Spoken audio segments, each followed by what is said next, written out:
also be able to create jobs and opportunities for youth and women.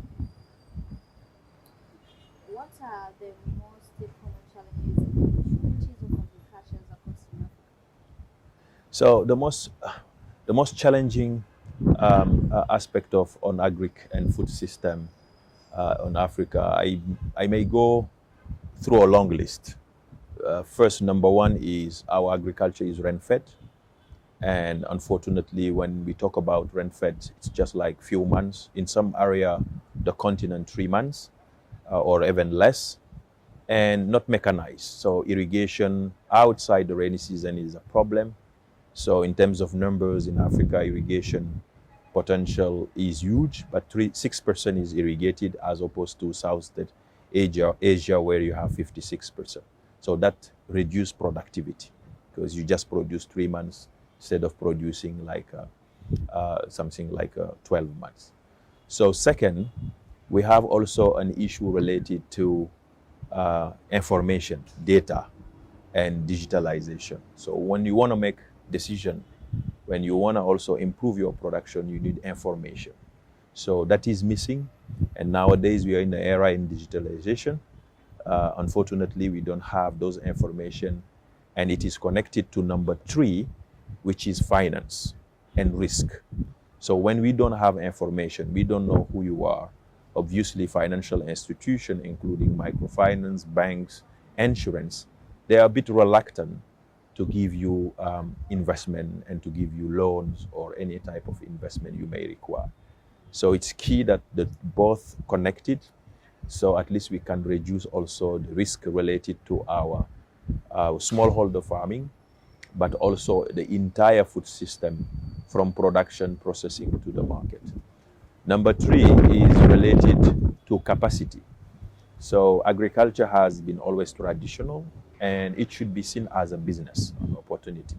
So a business, it requires to modernize it. It requires also to know how it should work. So capacity of youth, women, engineering, technicians working to solve with local solution. And I think our ecosystem provide also that one. Number fifth is, climate change, which is a big problem right now for all agricultural economies, particularly in Africa.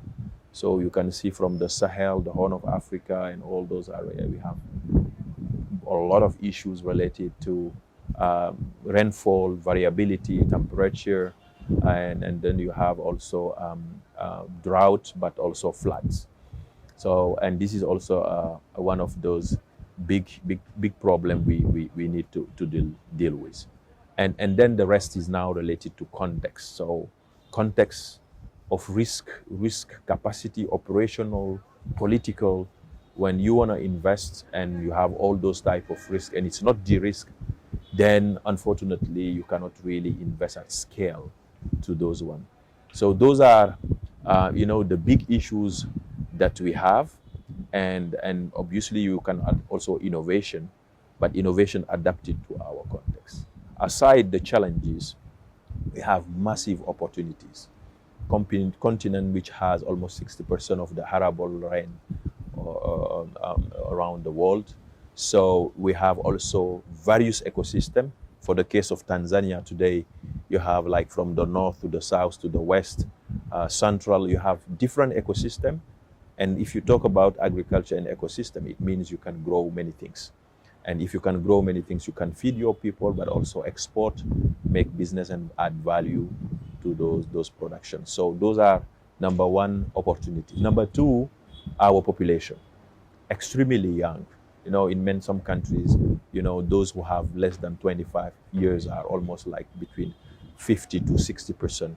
So which means it's a workforce, and then we need to provide them jobs. You have our women in, rural areas. They're in the whole value chain, all agri-food system value chain, around 60%. They are also a workforce, and they are part of the solution.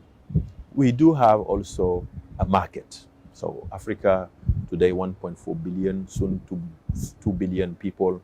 So, and very soon, urbanization, a lot of demand in terms of food.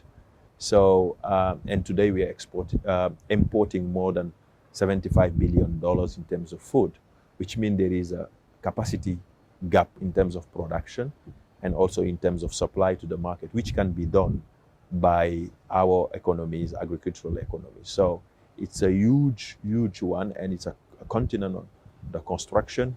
The good part of it is also people are very positive. You have a new generation who want to change things, see things changing. So there is kind of a good movement to feed people, but also create jobs through agriculture, agri-food system, value chain, make this sector working for all. So huge opportunities of investment for investors where you don't necessarily have a lot of competition, and you will have a higher return on investment when you come and invest also on the continent. Why Tanzania is here, and what the impact is you see the summit having to Tanzanians agriculture sector?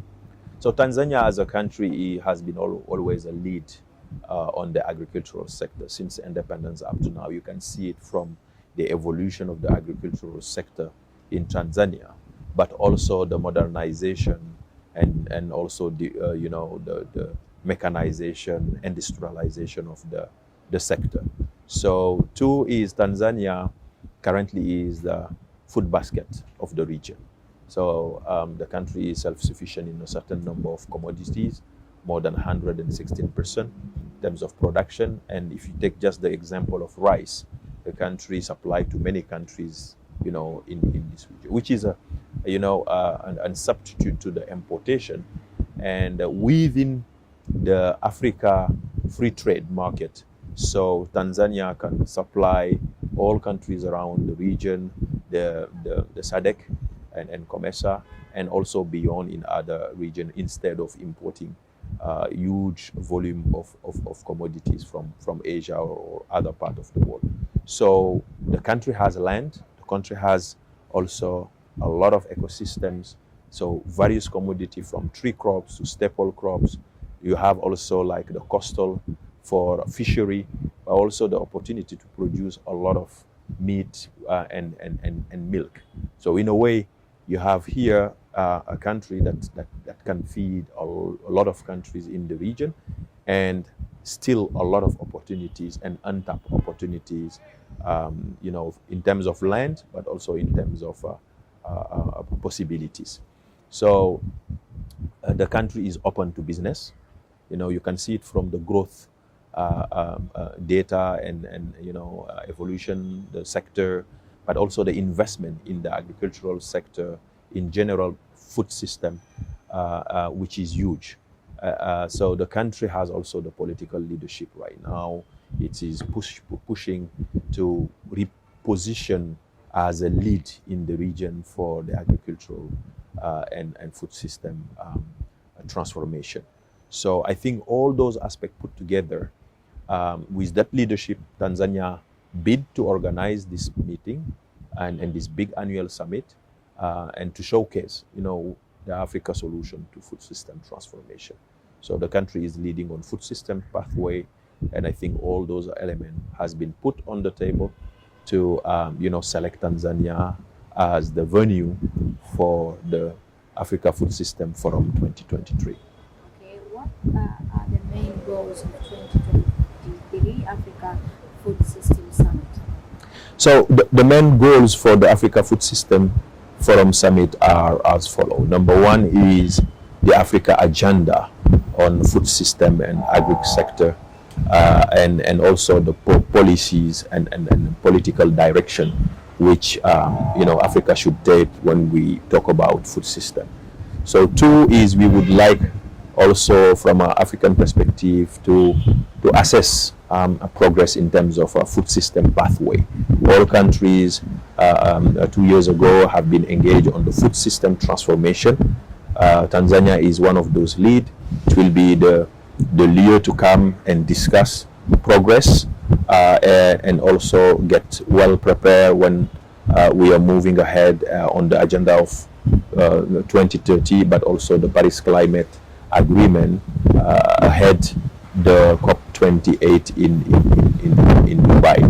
So number three is this forum is an opportunity for investment. So many stakeholders are coming to meet, to discuss, but also to see opportunities in the country, on the continent, but opportunity also between different regions. So whether it is South America, discussing global agendas, but also investment to move the policy into actions. So and fourth is Tanzania will showcase innovation as well as the entire Africa, but innovation in terms of how food system can be transformed in Tanzania.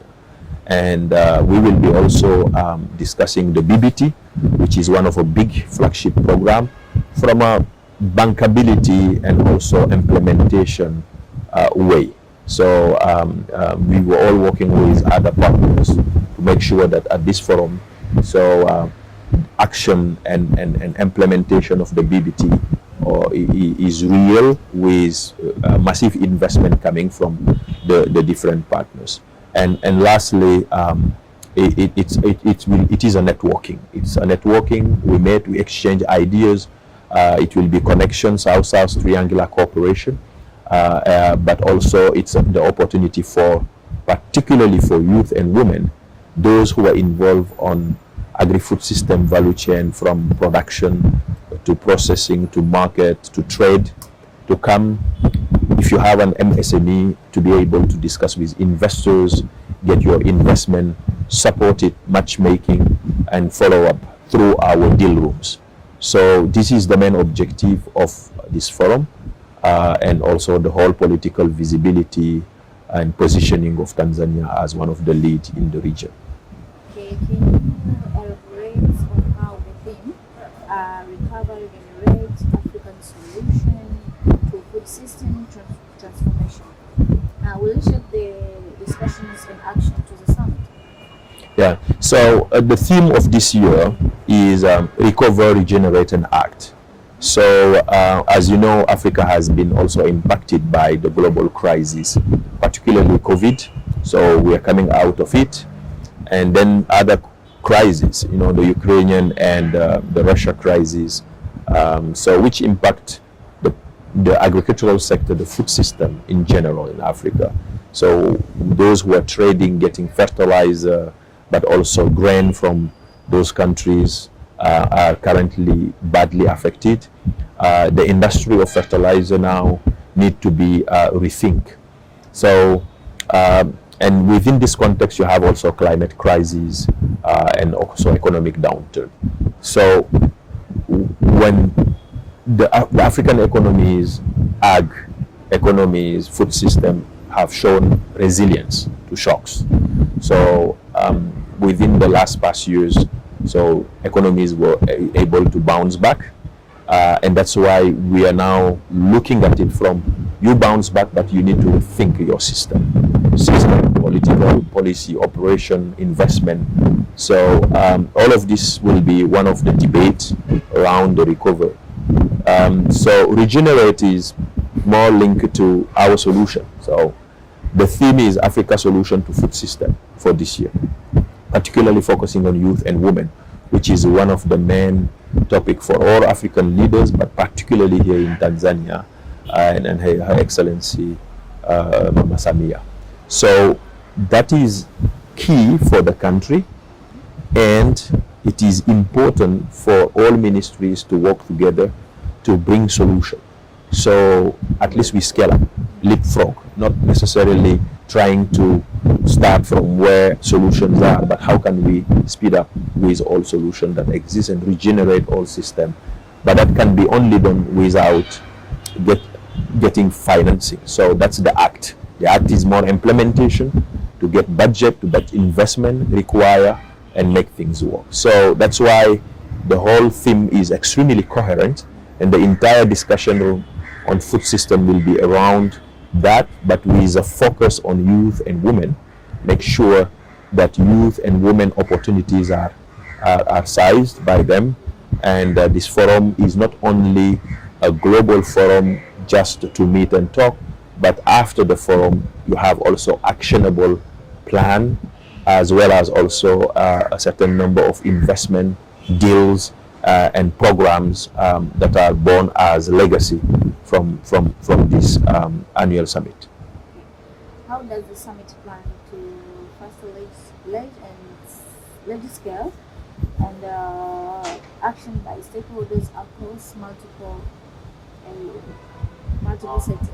Yeah, the Africa Food System Summit, when you talk about food system, it's really like a lot of stakeholders. It's not only the agricultural sectors, it goes beyond.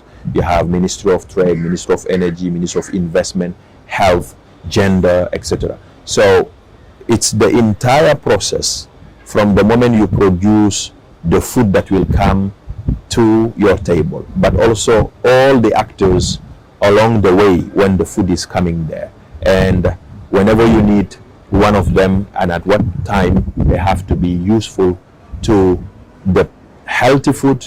You will be resilient enough, accessible, affordable, and tomorrow it is on your table and you can feed those people. But at the same time, across that journey, you have a multiple stakeholders. So this summit, those multiple stakeholders will be coming to discuss in an integrated way on how to transform food system, not just only one. What's the governance around it? Those policies, how do we monitor it?